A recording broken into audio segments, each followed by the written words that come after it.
Hello guys, আপনাদের কাছে আসার উদ্দেশ্য হলো চ্যানেলটা আমার নিজস্ব চ্যানেল। তো আপনারা একটু বেশি বেশি শেয়ার করেন আর আপনারা আমার চ্যানেলটাকে একটু সাবস্ক্রাইব করে নিন। আর ইউটিউবার গ্রাহকদের বলছি, চ্যানেলটা আমার মনিটাইজার হয়ে গেছিল। তো আপনারা চ্যানেলটা আমাকে মনিটাইজারে রিজেক্ট করেছেন।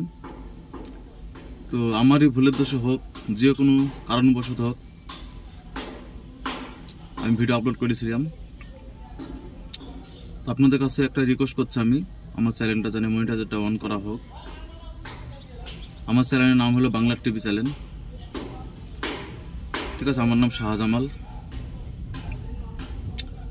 তো যাই হোক, আমি বারবার রিকোয়েস্ট করে বলছি, অনুরোধ করে বলছি, আমার এই চ্যানেলটা মনিটাইজারটা যেন অন হয়।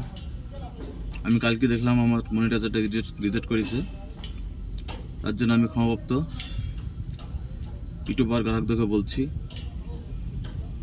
এরকম ভুল হয়তো আর কোনোদিন হবে না। যে ভুলটা আমি তো করেছি, তো যেভাবে হোক আমার চ্যানেলটাকে মনিটাইজার অন করে দেওয়া হোক। বাস এতটুকুই আমি আপনাদেরকে রিকোয়েস্ট করে বলছি, অনুরোধ করছি।